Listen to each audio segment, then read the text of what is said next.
What's up, guys? Hope y'all are having an amazing day. Welcome back to the channel. Now, before you guys roast me in the comments or anybody say anything crazy, let me explain. So as you've seen the title, I finally let go my Hasselblad and I picked up, or I traded in my Hasselblad for a Mamiya RB67. I'm just gonna jump in straight. Last week I was expecting a mail, and whilst I was in the house just chilling, I had a knock on the door. I already knew what it was, so I went to open the door, and it was what I was expecting, which was a box with glass, take care of it, fragile stuff on it, and I knew it was the camera that I was expecting. Brought it here in the office, set it on the table and open it, and ta-da, it was what I was expecting. So here we are with the Mamiya RB67 Pro SD. And like I said, before anybody roast me, before anybody say I'm crazy, I just want to explain why, after talking so much good stuff about my Hasselblad, after doing my camera collection and telling you guys that I was so attached to it, why did I let it go? Why did I trade it off? Why didn't I keep it and then buy an RB if I needed that? So that is what we'll be talking about today. And I have listed some stuff down here. I don't want to just jump here and there or beat about the bush. So I've written some of the stuff here that I have compared between the two and the reasons why I ended up going with this instead of keeping my Hasselblad 500 cm. Now, obviously, there is some pros and cons, but we're going to do the pros first. That is like the reasons why I ended up choosing the RB over the Hasselblad. And that being said, I loved the Hasselblad. Up till now, I still see in square format because that is the only medium format that I've been shooting with ever since I got into medium format. I have shot just one roll through this camera, and I felt like I was learning photography all over again.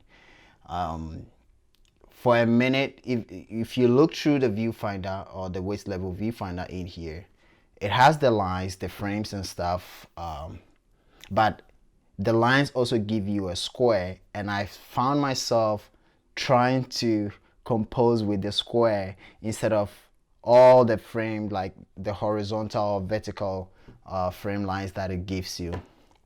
But anyway, that being said, let's go into the pros.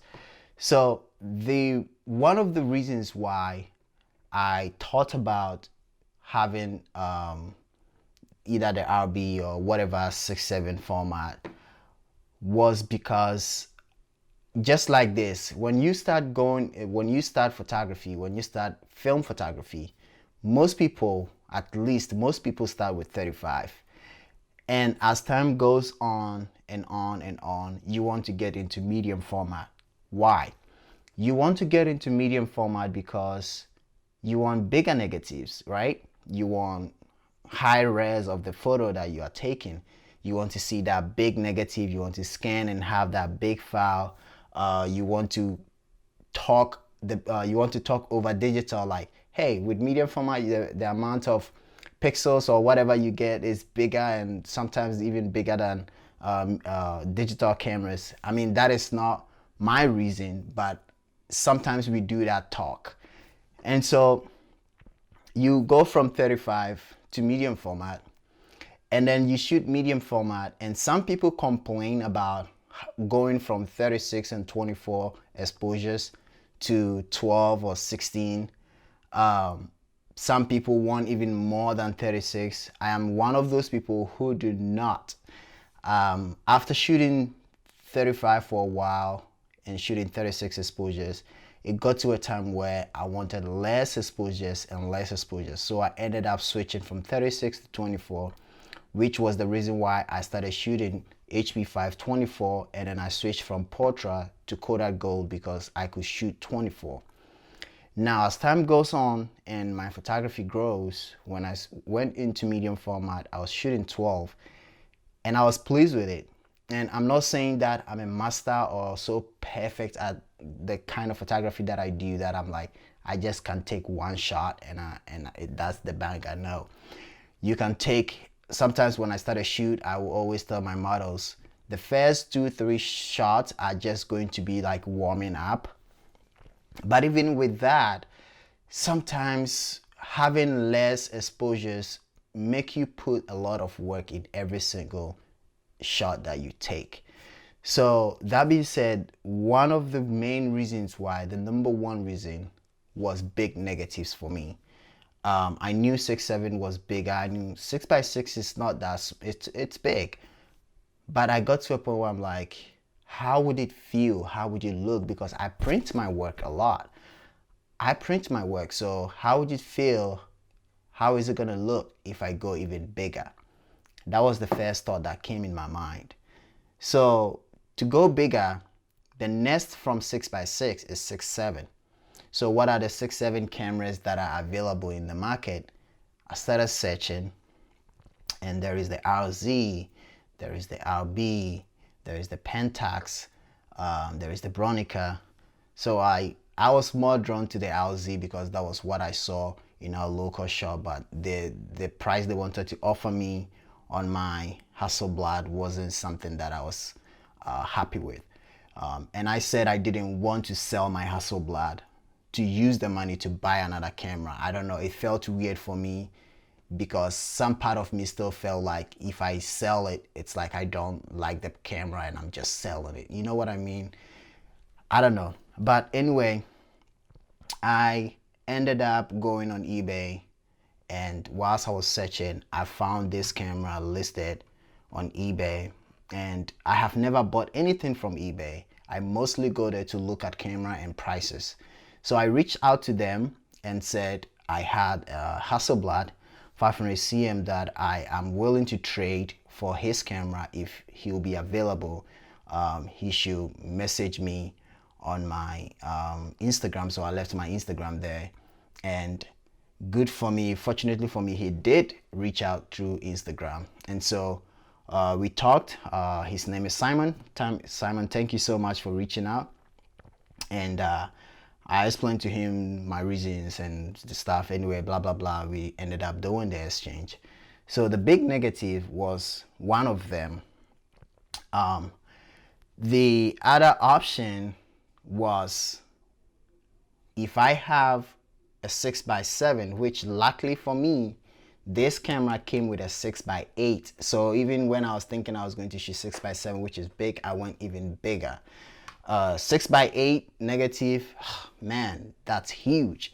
And I had never shot anything 6x8 before. I have shot 6x7 before. Like that was, I think, my very first medium format that I shot was an RB, but something happened and I didn't end up using that camera. So with the 6x8 back, I have the opportunity to either crop, or because this is a modular camera, I can either have a 6x7 back, 6x6, 645. Hey, you can even put in a 35 back to give you panorama. You can shoot Polaroid if you have the Polaroid back, and it's not going to be tiny screen or tiny photo like the Hasselblad was giving me. 6x8 is big enough on a Polaroid. So yeah, that is one of the pros too that made me really wanted to do this and not think about me missing out the 6x6 format, because I know I can still have it in here. Whereas with the Hasselblad, I am just stuck with either 6x6 or go down to 645. So that is another huge reason that made it so easy for me to say, okay, I'm going to choose this over the Hasselblad. Now, the next pros, or the next reason why I ended up choosing this over the Hasselblad, is because this has a rotating back, that to vertical, to horizontal.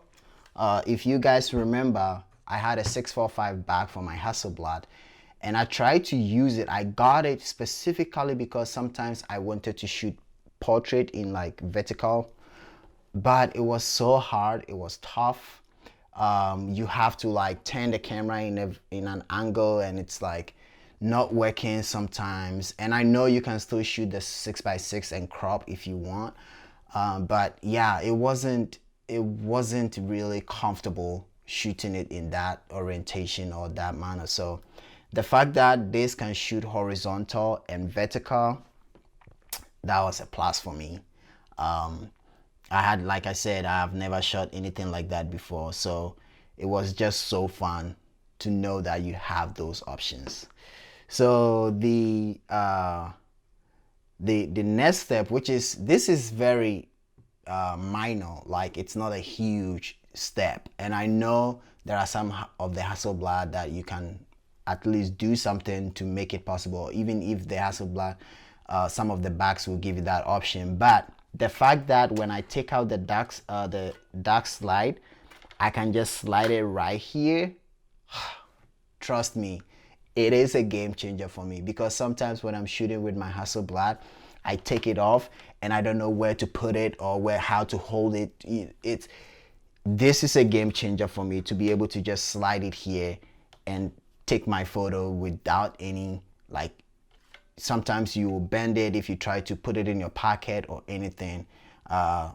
Some of you might think this is nothing, but to me, it is something.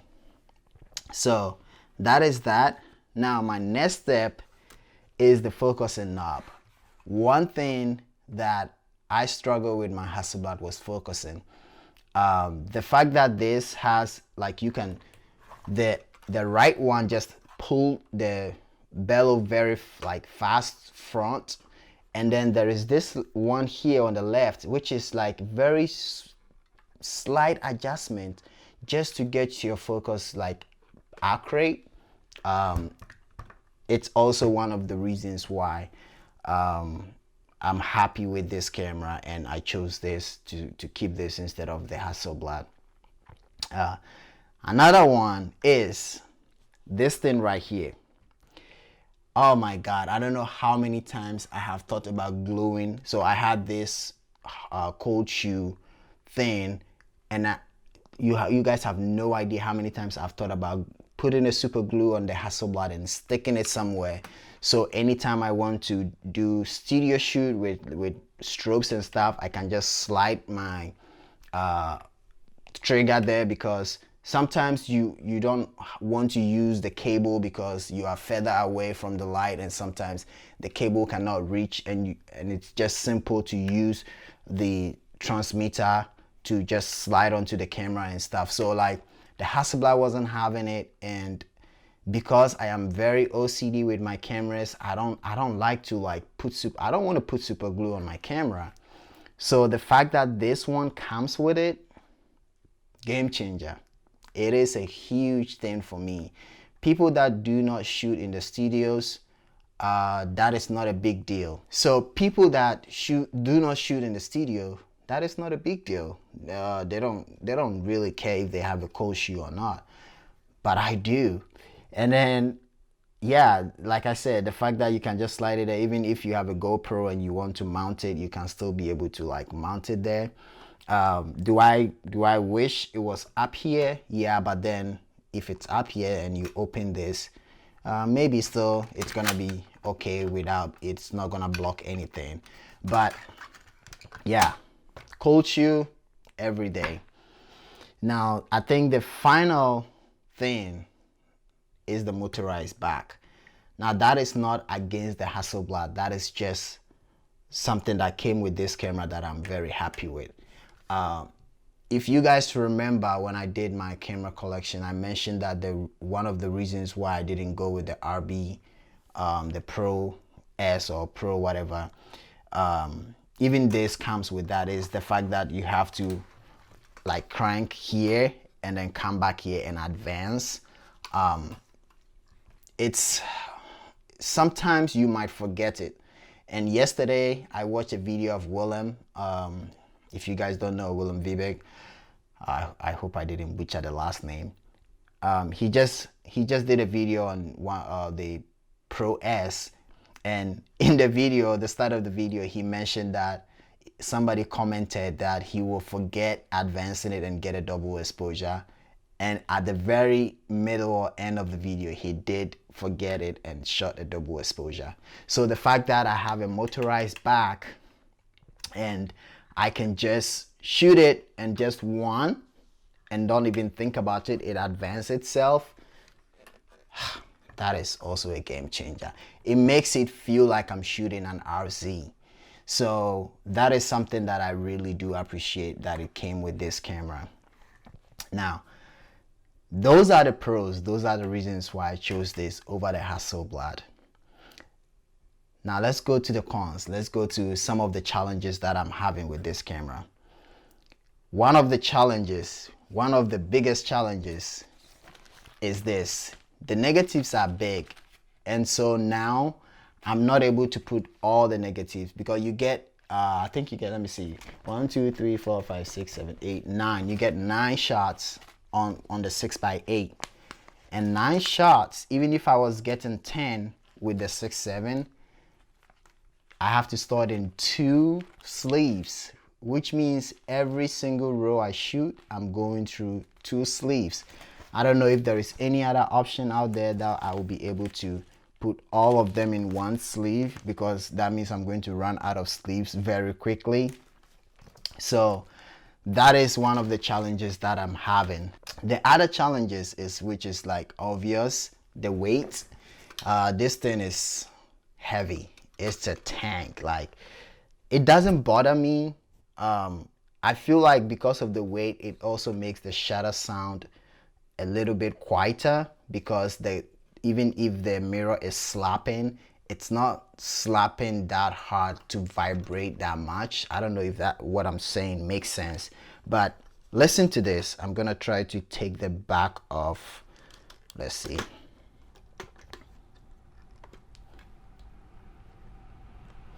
Oop, how do I do this? Hold on, guys.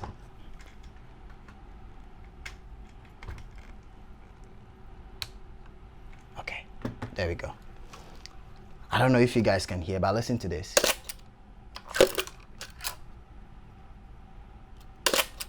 Like, it's not as loud as the Pentax and, you know, like the other cameras. I don't know if it's because I've never shot any of the other 6x7s, but to me, comparing it to the sound of the Hasselblad, I feel like this is more quieter. I could be wrong, but yeah, it's the heaviness doesn't bother me that much. And then another thing is the motorized back. Obviously, because it's motorized, it needs batteries, and so if you do not have batteries in them, you cannot shoot with it. Like, I mean, you can shoot the camera, but it's not going to be able to advance it for you. And I don't know if you can do it manually. I don't think that is an option, but you need 4 AA batteries to run this thing. And I have already started preparing myself of carrying extra 4, going to make sure anytime that I have batteries in here that are fresh, I have fresh batteries either in my pocket or in whatever bag that I'll be carrying. So that is another thing where it's like, if you are out shooting and it dies and you don't have extra, you are going to be screwed. So that is one thing to also keep notes of.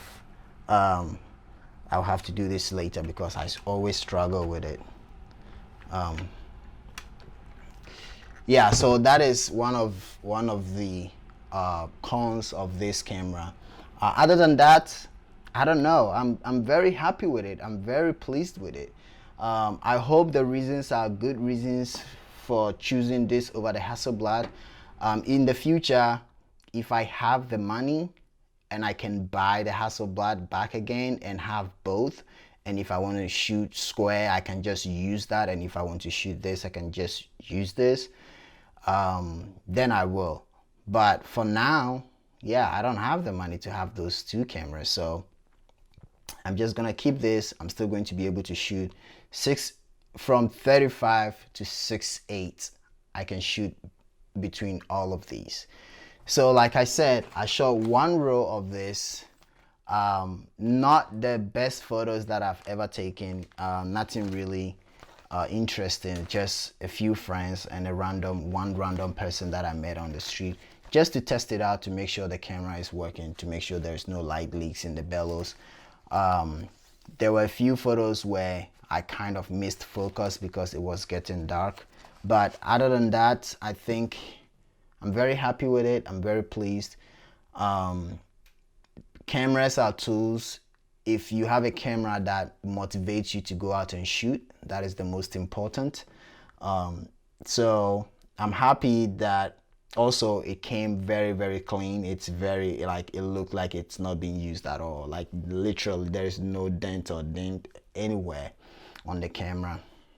So from now moving on, you'll be seeing a lot of the RB67 on this channel. I'll be shooting it a lot, and then as time goes on, I will share anything that I learned.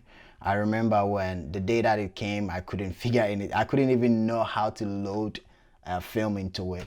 But as time goes on, I'm learning it. I'm sure there is more that I will learn. I have just one lens that came with it, with a 127. I want to have just two lenses for this camera. I want to have the 127 or the 90, which, thinking about it, I think I might ended up just keeping the 127 and then buy a longer focal length. So like the 360, that's the longest they have for this camera. If there is anything longer than that, I don't know. You guys can let me know. And then also I want to get a prism for it. So that's the only two things that I want to get for this camera. And hopefully as time goes on, maybe a second back. And I'm going to get a second back, like the motorized. I don't think I'll ever get the manual advanced one, the 6.7. So the motorized is what I'm going to be getting, because again, I freaking love it. So yeah, the prism and one more lens on this camera, and then I'll be set. I have done something else too. I bought a new camera. I bought a Konica Hexar. It's supposed to arrive on Monday, and I'm going to either choose that over my Leica M4P. People have already been saying I'm crazy and mad for even trying to do that, but like I said, cameras are tools that we use. If you have a camera that doesn't motivate you to shoot, if you have a camera that it's not convenient for you, if you have a camera that there is something on it that limits the usage of it, you better get something else that will let you be comfortable and let you go out there and shoot without thinking about the tool you are using, but actually what you are using the tool to create. So I hope you got something out of this. I hope you guys understand my reasons for choosing this camera, and I hope you stick around and see the journey that this camera is gonna take us on. So thank you guys so much for watching. I really appreciate all of you. We are almost at 1K. I keep watching the numbers going up slowly and slowly. The views have just not been that great, but honestly, I just even though sometimes it motivates you when you know you are getting the views, I'm not gonna shy out. I'm not gonna just like say, oh, the views doesn't blah blah blah. No, the views motivate you a lot, but I don't create my videos based on the views. I create them because I want to share my experience with even one or two people that will watch me. So the numbers are growing. I do appreciate every one of you that sit down to take your time to watch my videos. My zine is still available. Link is going to be in the description below. Follow me on my Instagram, Edmund K. Boateng. Come say hi. I also created a little community page, Film in Monochrome. I share only black and white photos on there, black and white film photos on there, and it's growing and it's becoming a very fun and interesting community. So if you wanna come join the family of black and white film photographers, well, come say hi on there, tag and use the hashtag Film in Monochrome. Thank you guys for watching. I'll see you guys in the next video. But until then, go hit the street, be safe, create some beautiful photos and share with us all. Don't let gear limit you. And you don't forget, always create to inspire. See you guys in the next video.